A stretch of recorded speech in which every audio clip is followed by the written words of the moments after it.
প্রিয় ভাই বন্ধুগণ, আমি আর আপনাদের কষ্ট দিচ্ছি না। আপনার আমার একটি পরিচয় জানেন, তাহরিকে খাতমে নবুয়ত বাংলাদেশের আমি সভাপতি, ঠিক কিনা? বহুবার আপনাদেরকে আমি খাতমে নবুয়তের আন্দোলনের কথা বুঝিয়েছি, আপনারা বুঝেন আলহামদুলিল্লাহ। খাতমে নবুয়তের আন্দোলন কোন রাজনৈতিক আন্দোলন নয়, এটা ঈমানের দাবি, ঠিক কিনা? ঠিকটাও তো ঠিক মতো বললেন না।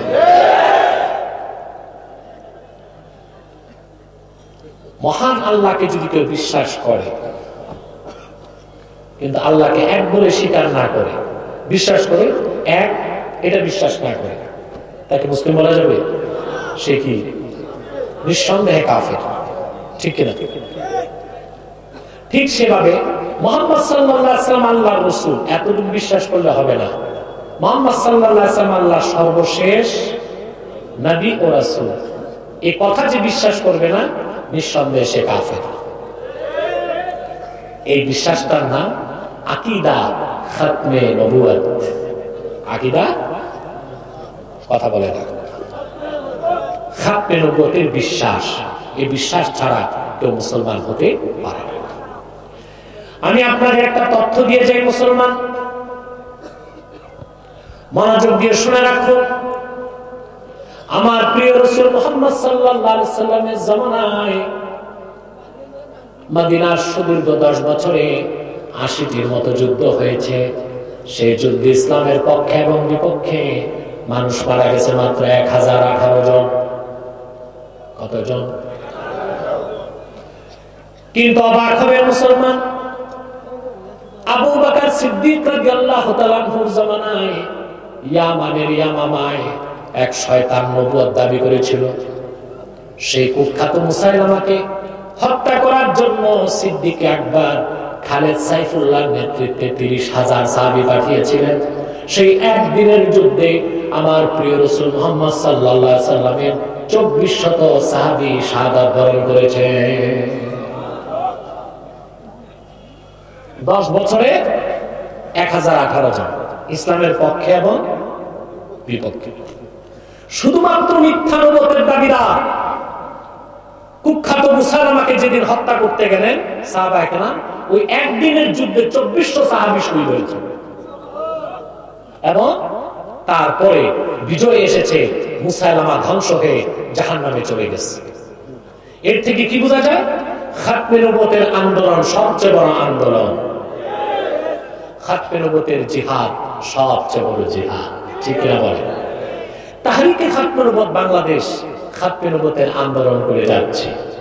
যারা খাতমে নবুয়তকে স্বীকার করে না, তারা অমুসলিম, তারা কাফের। তাদের চক্রান্ত থেকে দেশকে রক্ষা করার জন্য এবং তাদেরকে রাষ্ট্রীয়ভাবে অমুসলিম ঘোষণার দাবি আদায় করার জন্য তাহরিকে খাতমে নবুয়ত কাজ করে যাচ্ছে। এই কাজে আপনাদের থাকতে হবে, ঠিক কিনা?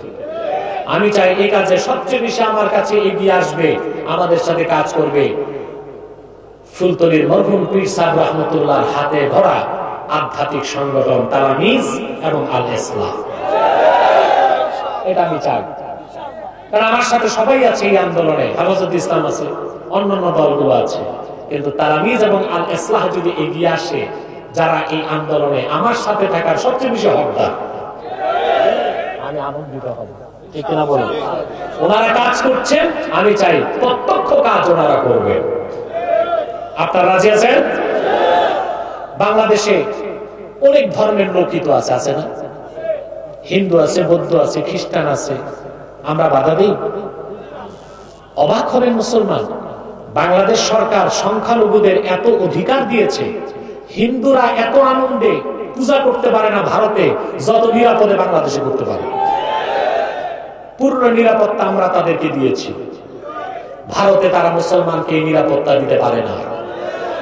অতএব বাংলাদেশি হিন্দু বৌদ্ধ ঐক্য পরিষদের কোনো প্রয়োজন নাই। সরকার এবং মুসলিম জনগণ তাদেরকে পূর্ণ নিরাপত্তা দিচ্ছে, ঠিক কিনা বলে? আমরা কিছু বাধা দিই? পূজা মণ্ডপ করে বাধা দিই? খ্রিস্টানদের বাধা দিচ্ছি? হ্যাঁ, যেসব খ্রিস্টান কনভার্ট করে মানুষকে ধর্মান্তরিত করে, সেটা আমরা মেনে নিব না, সেটা আমরা প্রতিহত করতে জানমাল উৎসর্গ করে দেব। বৌদ্ধ আছে না? তাদের বিরুদ্ধে আমরা আন্দোলন করি? কেন করি না?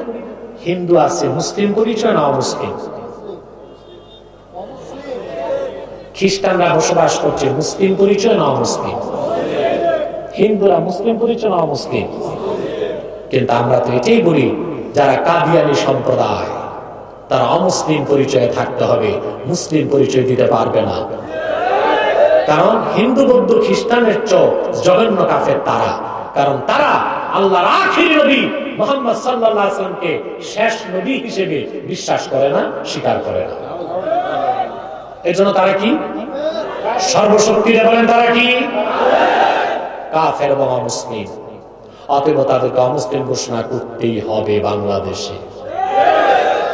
তারা মানুষকে ধোঁকা দিয়ে কাফের বানাচ্ছে। বাংলাদেশে তারা একটা দুইটা না 83টা সেন্টার করে ফেলেছে কাদিয়ানীরা। কতটা? আপনাদের সুনামগঞ্জ দিরাইতে তাদের সেন্টার আছে, মৌলভীবাজার সদরেও তাদের কিছু জীবাণু ছড়াচ্ছে, সিলেট শহরেও তাদের সেন্টার আছে। বাংলাদেশে 83টার মতো সেন্টার তারা করেছে। মানুষকে ধোঁকা দিয়ে তারা কাফের বানাচ্ছে। তারা মানুষকে ধোঁকা দিতে মুসলমানদের মতো দাড়ি রাখে, টুপি লাগায়, মুসলমানদের মতো নাম রাখে, তাই বলে কি তারা মুসলমান হবে? আচ্ছা ভাই, দাড়ি রাখলে কেউ যদি মুসলমান হতে পারে, তো রবীন্দ্রনাথ ঠাকুরের চেয়ে বড় মুসলমান কে হবে? সে কি মুসলিম ছিল না অমুসলিম? টুপি লাগালে মুসলমান হয়ে যায়? মহাত্মা গান্ধী টুপি লাগিয়ে তোর দেখছেন? মহাত্মা গান্ধীকে মুরব্বীরা দেখছেন। বাংলাদেশে এসেছিল মহাত্মা গান্ধী, নোয়াখালীতে 3 মাস ছিল। কেন ছিল তার ইতিহাস আছে। তিনি এক হিন্দু মহিলার প্রেমে পড়ে গেছিলেন। রাজনীতিবিদদের কি অন্তর নাই, অনুভূতি নাই? এই 3 মাসের প্রেমে রাজনীতি ভুলে নোয়াখালীতে ছিলেন। ওনার সাথে একটা ছাগল থাকতো। এই ছাগলটা 18 বার লন্ডন সফর করছে, কারণ মহাত্মা গান্ধী যেখানে যেতেন ছাগলটাও যেত। দুর্ভাগ্য, মহাত্মা গান্ধীর ছাগলটা চুরি হলো আমাদের নোয়াখালীর ফেনীতে। ওই জায়গার নাম হয়ে গেছে ছাগল নাইয়া।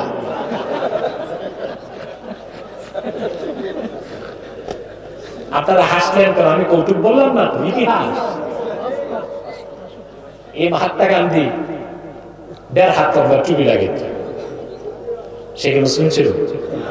নেহরু টুপি লাগিত, দেখছেন? তো টুপি লাগালে মুসলমান হওয়া যায় না, নাম রাখলে মুসলমান হওয়া যায়?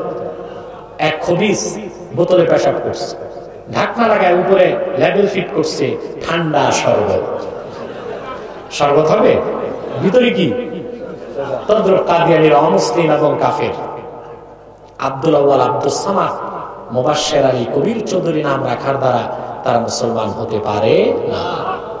ভাইরা আমার, বন্ধুরা আমার, আমার আল্লাহ, নূর নবী আমার হযরত মুহাম্মদ সাল্লাল্লাহু আলাইহি ওয়াসাল্লামের ইসলাম ও কোরআনের হাজার হাজার হাজার বছর পরে বর্তমান ভারতের কুখ্যাত পাঞ্জাবের কুখ্যাত গুরুদাসপুরের কুখ্যাত কাদিয়ানে ইংরেজ আমলে এক শয়তান নিজকে নবী দাবি করছে। চিল্লায়া বলেন নাউযুবিল্লাহ।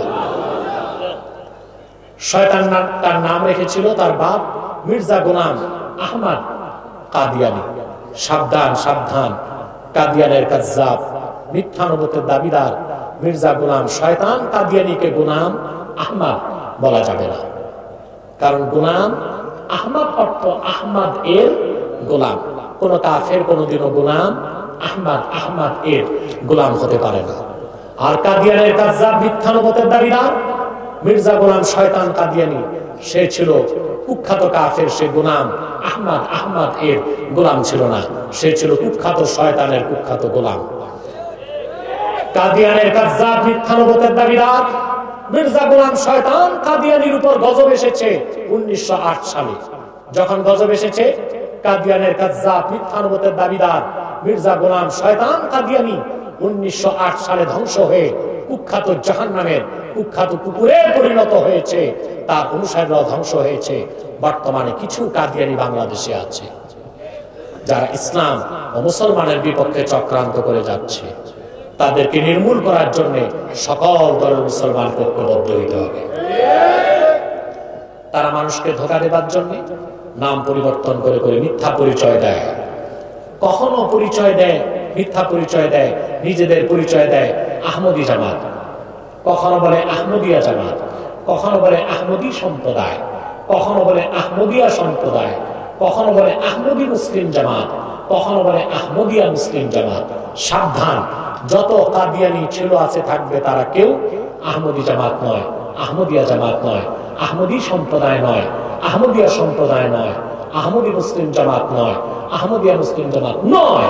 তারা শয়তানি জামাত, কুখ্যাত জাহান্নামের কুখ্যাত কুকুরের দল।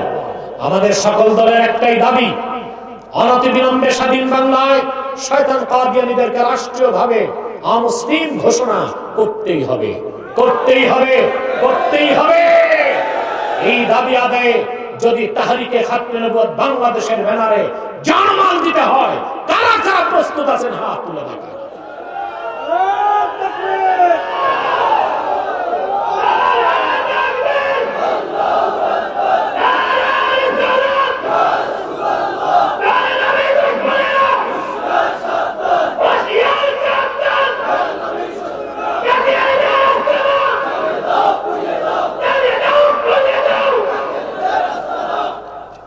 প্রিয় ভাই বন্ধুগণ, তাদেরকে অর্থনৈতিক সহযোগিতা করবেন না, করবেন, করেন, করেন। প্রাণ কোম্পানির যত জিনিস তাদের, সেজান কোম্পানির জুস তাদের, RFL এর পণ্য তাদের, প্রথম আলো, ডেইলি স্টার, কালের কণ্ঠ, এগুলো তাদের। এগুলো ধরবেন না, কিনবেন না, বেচবেন না। মনে থাকবে, থাকবে। বিদায় বেলা আরেকটি হুঁশিয়ার করে দিই, করোনা ভাইরাস থেকে মারাত্মক একটি ভাইরাস আমাদের সমাজে ছড়ায় যাচ্ছে। করোনার ভ্যাকসিন আছে, ওই ভাইরাসের ভ্যাকসিন নাই। ওটার নাম জানেন? সুদ।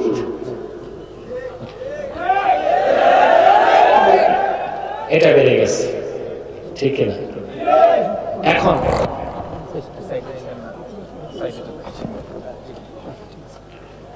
আজকে সুদটা এত বেড়েছে, আলেমরা ভুলে সুদ খেয়ে ফেলতেছে। সুদ সমাজে বেড়ে যাবার জন্য প্রধান দায়ী আপনারা জনগণ। একমত আমার সাথে? আপনারা দেখা যায় বড় বড় সুদখোরকে মসজিদ কমিটি, মাদ্রাসা কমিটির সভাপতি বানান, ঠিক না? মাদ্রাসা কমিটি, মসজিদ কমিটিতে সভাপতি বানায় সুদখোরকে। আচ্ছা বলেন তো, মসজিদের সভাপতি যদি সুদখোর হয়, ইমাম সাহেব এতিমের মতো মিম্বরে বসে থাকা ছাড়া আর কাজ আছে?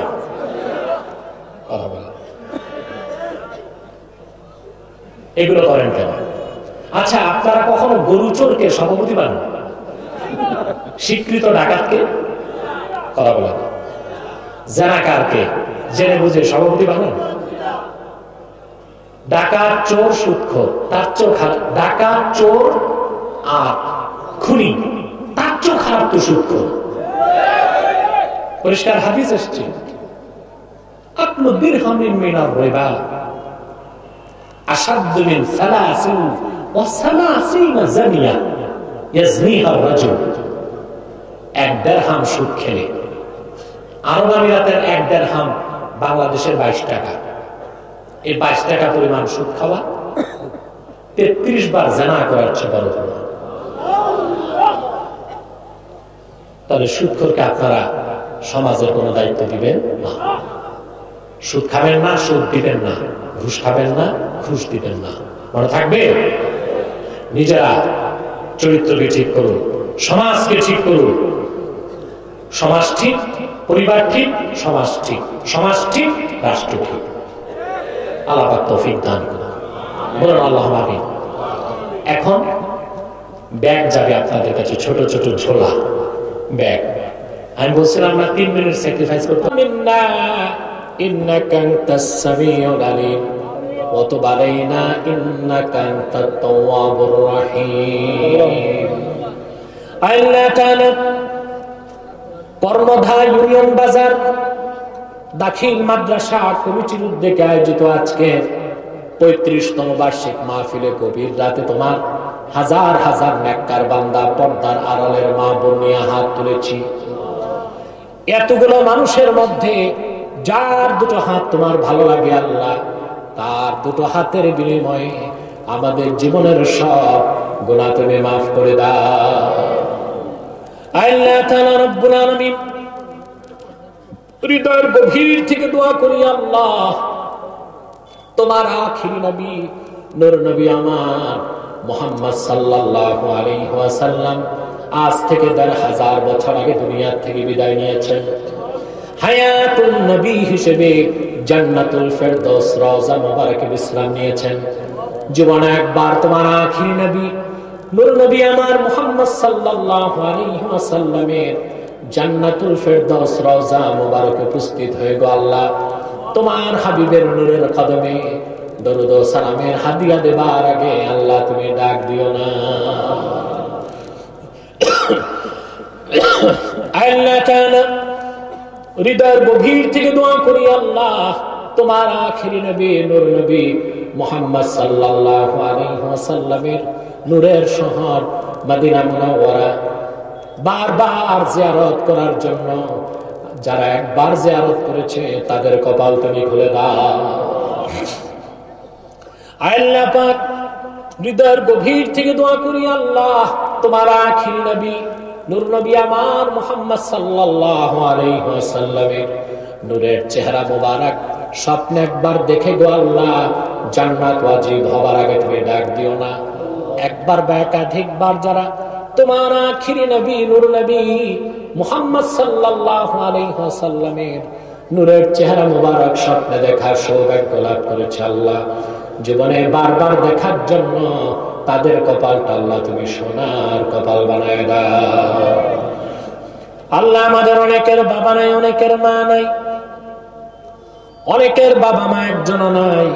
যত মানুষের বাবা মা দুনিয়া থেকে বিদায় নিয়ে অন্ধকার কবরে চলে গেছে আল্লাহ, সকল মুসলমান বাবা মার কবরকে তুমি জান্নাতের বাগান বানায় দাও। আল্লাহ এই মাহফিলের জন্য যারা ধন দিয়েছে, যারা মন দিয়ে খেটেছে, নৈতিক সমর্থন দিয়েছে, আইনি সহায়তা করেছে, প্রবাস থেকে যে ভাইরা মাদ্রাসার জন্য মাহফিলের জন্য টাকা পাঠিয়েছে, সকলের ধন মন কবুল করে আল্লাহ দয়া করে আজকের মাহফিলটা তুমি নাজাতের জরিয়া বানায় দাও। আল্লাহ তাআলা পর্দার আড়ালে আমার মা বোনরা হাত তুলে বসে আছেন, অবনা সরলা সতী সাধ্যী মা বোনদের মনের সব দুঃখ কষ্ট দূর করে আজকের মাহফিলটাকে তুমি কবুল করে তাদের প্রত্যেককে একটি সোনার সংসার হাদিয়া করে দাও। আল্লাহ এখানে এমন অনেক অসহায় যুবক বসে আছে, পিতা মাতা বেঁচে থাকতে চাকরি বাকরি ছিল না, দুঃখী বাবার মুখে এক মুঠ ভাত তুলে দিতে পারে নাই, দুঃখী মাকে একটা কাপড় কিনে দিতে পারে নাই, এখন হাজার হাজার টাকা কামাই করে, কিন্তু বাড়িতে বাবাও বেঁচে নাই, দুঃখী মাও নাই।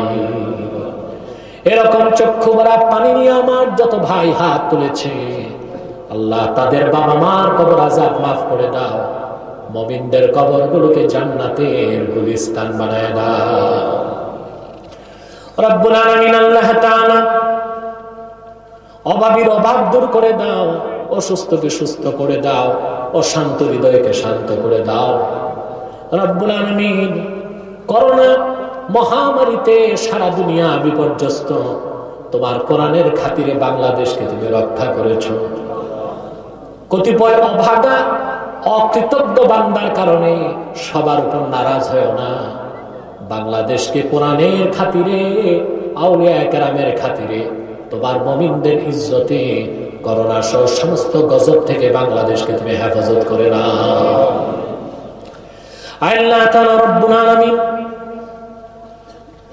আমার যুবক ভাইদের মধ্যে এমন যুবক আছে চাকরি বাকরি নাই, ব্যবসা নাই, বেকারত্বের কারণে নিরাশ হয়ে গেছে জীবনের ব্যাপারে। এই মাহফিলে যারা হাত তুলেছে কোরআনের মাহফিলের বরকতে তাদের সম্মানজনক রিজিকের ব্যবস্থা তুমি মঞ্জুর করে নাও। আল্লাহ পর্দার আড়ালে আমার মা বোনদের কত দুঃখ কষ্ট আছে, কত মা বোন আছে স্বামী হারা বিধবা, সন্তানের আশ্রয়ে লালিত পালিত, সন্তান খোরপোশ দেয় না, ভালো করে নজর রাখে না, বেয়াদবি করে, মা কেঁদে কেঁদে সারা রাত বুকটা ভাসায়, কিন্তু একটিবারের জন্য কলিজার টুকরা সন্তানটারে বদদুয়া দেয় না। এইরকম যত মা বোন হাত তুলেছে, আল্লাহ তাদের দোয়াকে কবুল করে নাও, আর তাদের সন্তানদেরকে তাদের ফরমাবরদার বানায় দাও। যে বোনদের বিয়ে হয় না দারিদ্রতার অভিশাপের কারণে কিংবা যৌতুকের কারণে, ওই প্রত্যেক মুমিনা বোনকে তুমি এক একজন চরিত্রবান সক্ষম যুবকের দ্বারস্থ করে দাও। ভাইরা আমার, একটি মিনিট সময় ছেড়ে দিলাম, চক্ষুটা বন্ধ করুন, দিলটা নরম করুন, মাথাটা নত করুন। আল্লাহর আখিরি নবী নূর নবী আমার মুহাম্মদ সাল্লাল্লাহু আলাইহি ওয়াসাল্লামের ওসিলা ধরে আল্লাহর কাছে চান, যা চাইবেন তাই কবুল হয়ে যাবে। যদি পারে ভাইরা, 2 ফোঁটা চোখের পানি সদকা করে দিই।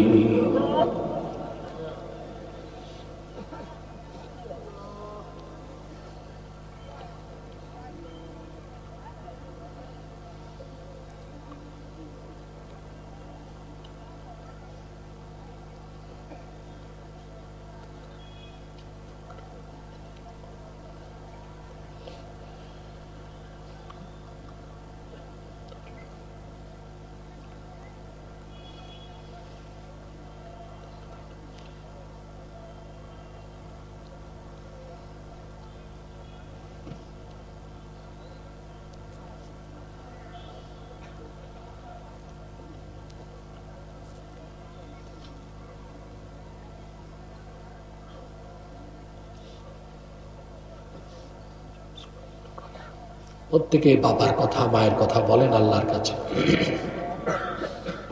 জীবনে কত গুনাহ করছেন জেনে না জেনে, আল্লাহর কাছে বলেন, মাফ চান।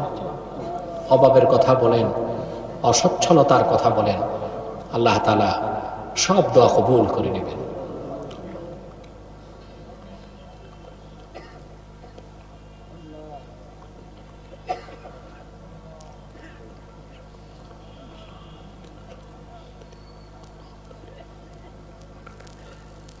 আল্লাহ পিসা হুজুর হায়াত লম্বা করে দেন।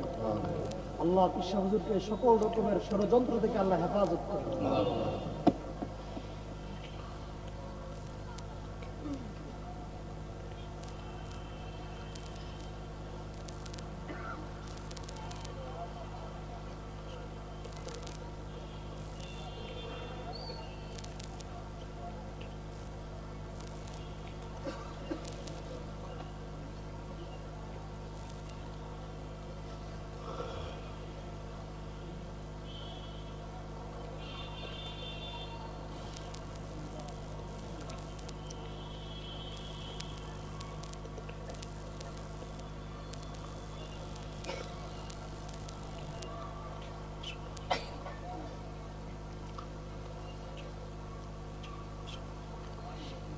اللهم إنا نسألك العافية، اللهم إنا نسألك تمام العافية، اللهم إنا نسألك السلامة من كل بلية الدنيا والآخرة. اللهم إنا نتوسل إليك بوسيلة حبيبك المحترم نبيك الخاتم سيدنا إمامنا محمد بن عبد الله نبي الله رسول الله صلى الله عليه وسلم الذي أكملت به قصر النبوة وحكمت لا نبي بعده وأعلنت في القرآن بالبرهان أن محمدا صلى الله عليه وسلم خاتم النبيين والمرسلين قبل 1500 سنة. وصلى الله تعالى على خير خلقه نبينا محمد نور الله وعلى